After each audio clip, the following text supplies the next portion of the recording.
this is going to be a digital rendering demo. I'm still going to start with what? The Pentel Pigment medium brush pen, which I am partial to, but I know that a lot of folks enjoy the sort of brush-like brushes on Photoshop, but I've never seen any that really do what an actual brush full of ink does. That being said, I'm not really completely closed off to it, and if you want to, in the comments, connect me to a site that you think has some really good digital brushes that come close, I'd be happy to give it a try, if not just to kind of supplement and incorporate what I'm doing physically, because I really enjoy the combination. If I'm working digitally, I like to incorporate some physical textures into it, because I feel like that sort of contrast adds a lot to it, and you have to do a lot less work in Photoshop, because let's face it, you put a brush on paper with stuff on it and you're going to get interesting things happening no matter what. If you even just sort of close your eyes, you're going to get a texture, you're going to get something. But in Photoshop, you really have to kind of work to get those interesting things to happen. They're not going to happen on their own. And if you, like I say, if you do some of the work physically and then bring it into the computer, it's less work that you have to do digitally. This guy's crouching on this chair, very much the way I tend to do when I'm drawing. Always crouched. Don't know why. I like to be poised over what I'm doing.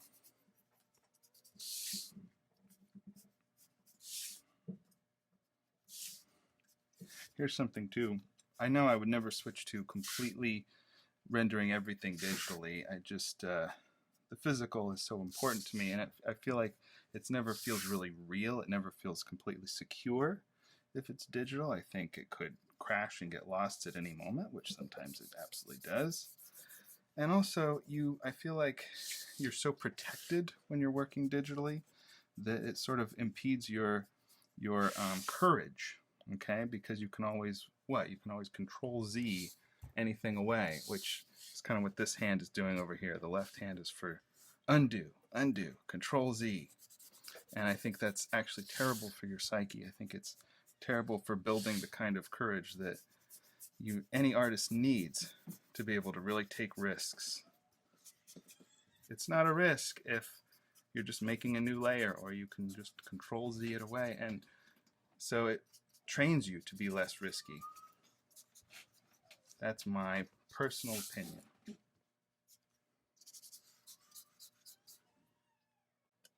Okay, so I kind of like this, but again, I'm planning to color it digitally, and I find that if I were to scan this in, if I were to use color flats in Photoshop, or a gradient, or even sort of painterly rendering, it's going to be a little tricky to get it to have the texture of paint. And again, I've seen some really nice watercolor brushes come out of Photoshop, which maybe it could just be that I've never really buckled down to learn how to do it. But this is a method that I sort of extrapolated a little from Eric Powell, who does the great Goon comics. I always loved his rendering style. And this, you can sort of, the way I used to do it was I would take some black watercolor, some tube watercolor, and use that for gray wash. It's a great way to do gray wash and get a lot of control. But faster and easier, fill up one of these brush pens with just a little India ink and water mixed together, and you get this nice sort of middle gray tone.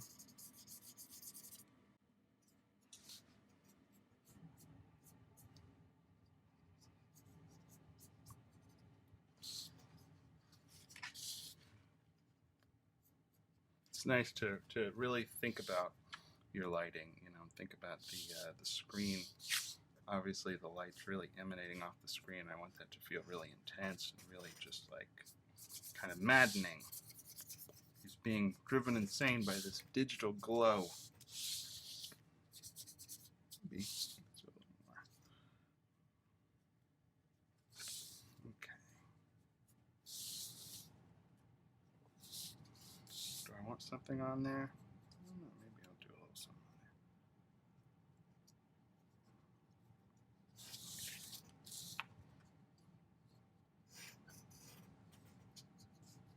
Could always take that off later if I want to. And see, I can build up too if I want to do more than just that one gray tone, let it dry and go back over it. I can really get a range of grays out of this thing, right? Okay.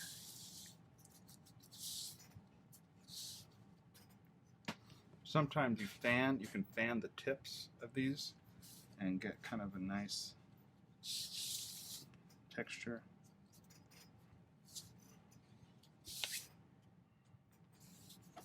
See that? It's kind of cool, right? Good final touch. Once it's dry, clear off the pencil. I usually do like a really kind of light, rough pencil sketch underneath just to kind of give myself an idea of where things need to go, and I can edit and change a little bit beforehand. I'll usually use a hard lead, like a 2H, so it's easy to erase, with a white Mars plastic eraser. Unless I really want the pencil lines to become a part of it. Sometimes I feel like they're a little bit a part of the piece after a while, and then I don't really erase them, or I don't erase all of them, right?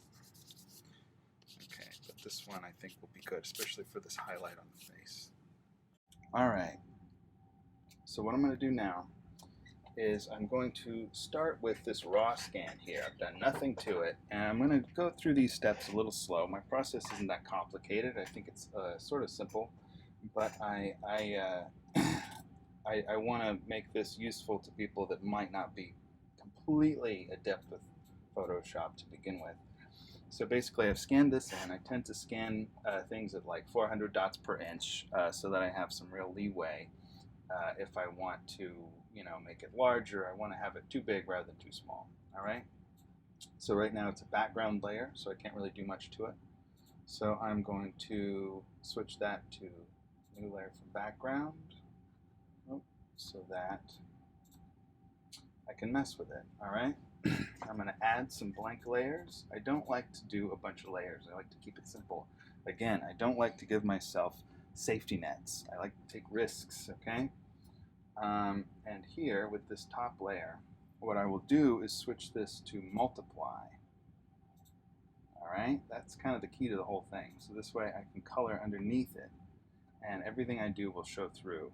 To add color, since I scanned it in black and white, I'll need to change the mode to RGB. Don't merge. I always tend to work in RGB. I think it gives the most freedom color-wise, but then before you prepare it for printing, you've got to flatten it and switch it to CMYK and save as a print version, so the colors will be correct for printing. All right, so just to show you what I'm doing, the multiply tool there, it kind of creates like a glazing effect. You can see through it. I fill underneath, and boom, right?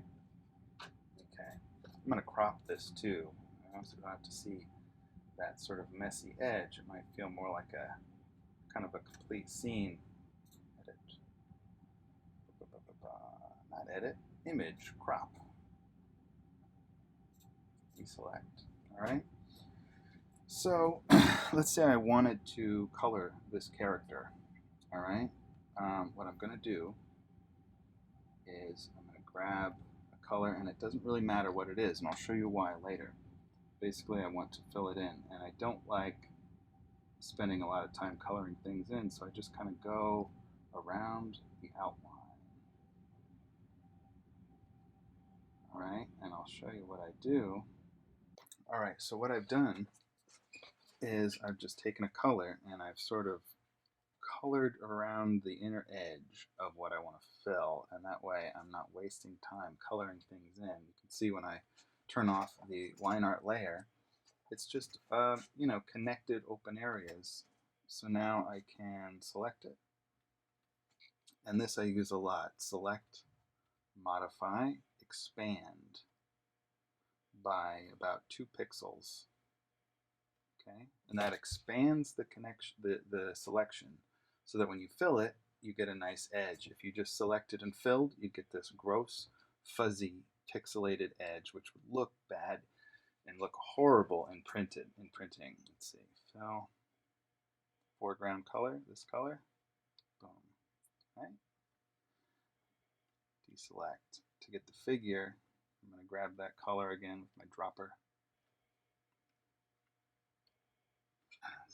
Select, modify, expand. Okay, fill. But here's kind of the fun thing, right? So I've got a blank layer above this one, and I'm going to put my, there are a couple ways to do it obviously, but I'm going to put my cursor between these 2 layers, and I'm going to touch the Option key, the Option key. Now you see that little thing that happens? That makes a clipping mask right here. So that way I don't have to color this character on this layer. I just color the clipping mask, and all that does is affect what I have here. Now that sounds weird, but I'll show you what I mean. If I grab white, see what happens? It only goes into this layer. Okay, so now I can fill that in, but it's sort of not permanent at all, and you can do cool things like maybe throw a gradient into it or something. You know, and it only affects this layer, right? Something else that I'll do, instead of erasing, I'll add a normal mask. If you haven't used masks, they're pretty fun. So I've grabbed this layer right here, I add a mask to it. It's this little kind of Japanese flag symbol down there. And if you draw with black onto the mask, it removes from that layer. But it doesn't really. You can always bring it back. If I select white, I can bring it right back. So it's not deleted at all. So it's not permanent. Okay? That's a much sort of a smarter way to tweak things rather than just you know, using the eraser tool. Okay? So now I can sort of play all day filling in this clipping mask and trying out colors and stuff, and I don't have to worry about coloring in the lines. I already did that, right? Alright, what I've done here is I've just given him some sort of simple cell shading, just some fill colors, and that can be kind of a good way to start and figure out what kind of color scheme you want. But as I've often said, as I've said before, it can be difficult to get as much sort of contrast and richness in there as you need. Even when you're working digitally, you tend to hold back a little. Things tend to be a little too washed out. So there's a good sort of a way around that, and it also can be a useful way to shade, where I'll take my colors here for the character, which are only 2 layers. Select all of those, shift, select. I'm going to copy those layers, layer, duplicate layers. Okay, so now I've got a copy, Command E, I've flattened them, so now it's just another second layer, and I switch those to multiply, boom, and it combines them, and it makes it much more rich and electric and high contrast, and you can actually then play with the opacity and see, maybe that works a little better. Maybe I do want that bright of a yellow. Maybe you don't, but that can be kind of useful. Now here's another way this can be useful, okay? I'm going to leave this, the opacity all the way up. Now I have 2 versions of the color for this character, one on top and one below. I'm going to go ahead and flatten the one below so you can really see what I'm doing. See there? 2 versions, okay? The one on top I'm going to make even darker. Okay, I'm going to go to Image. Let's do Adjust Hue Saturation. Okay, so I'm going to darken it way up. Maybe saturate it. You know what? I don't like that. Never mind. I'm going to go right to Adjustment, Brightness, Contrast, and just bring the brightness down. See, that darkens it in a different way, doesn't it? Okay, bring the brightness down. And it's very green. Dark yellow often turns green, right? Maybe I'll go over to hue now, and I'll play with the hue. Yeah, I like that a little better. Okay. So now there's the dark version. I'm going to switch that off, go to my light one, maybe make it a little brighter. Let's see, make it a little more saturated.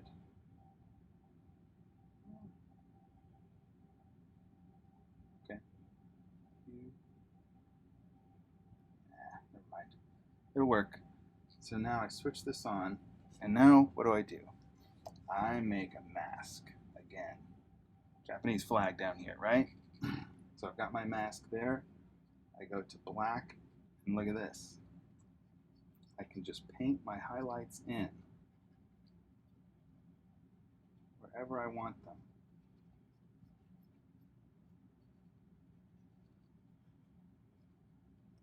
Look at that. It's like magic.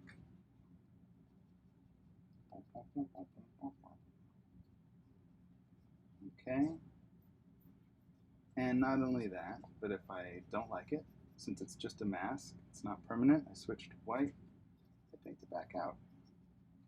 Okay?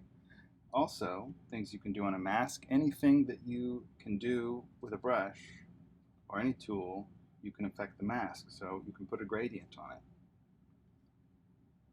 All right? Look at that. I'm going to put a gradient behind this guy too. I'm a fan of sort of what I would hope is a sort of intelligent use of gradient, sort of a subtle use of gradient. Put this back behind him, soften that up a little bit. Okay? So that's kind of fun.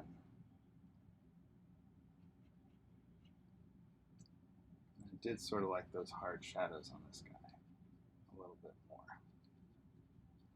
And what you're doing here, you could do to anything, a painting that you've scanned in, and this will just be ways to play with your image.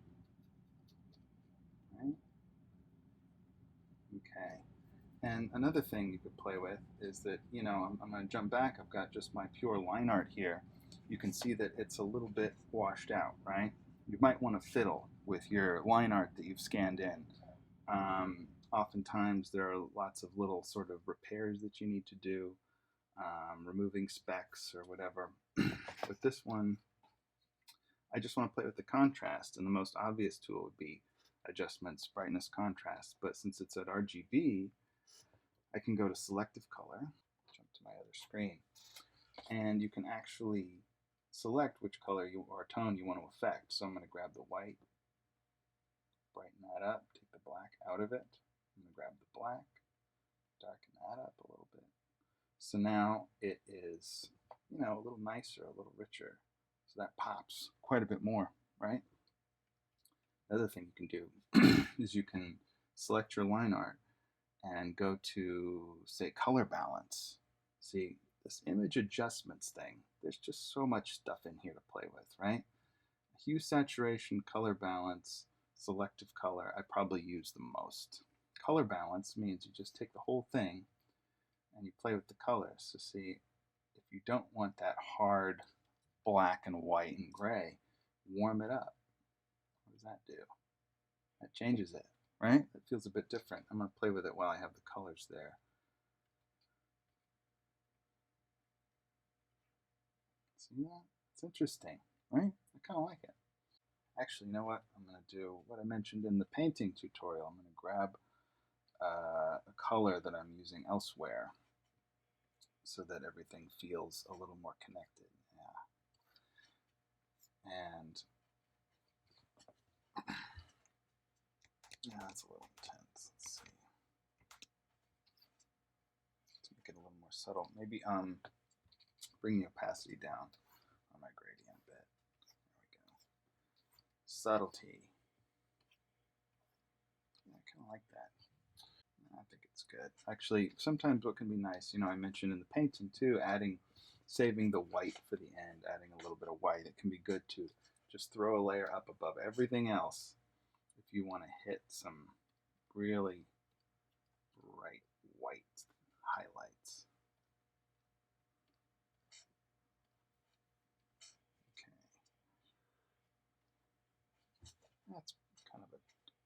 brush. Let's slim that down a little more.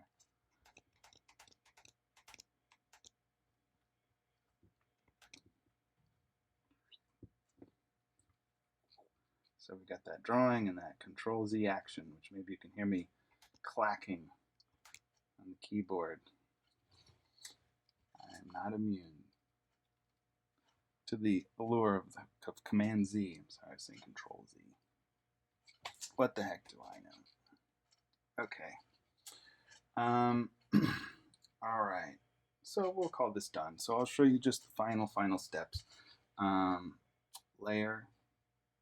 Well, here first, I would always save this version. In fact, look at that. I haven't even saved it at all yet.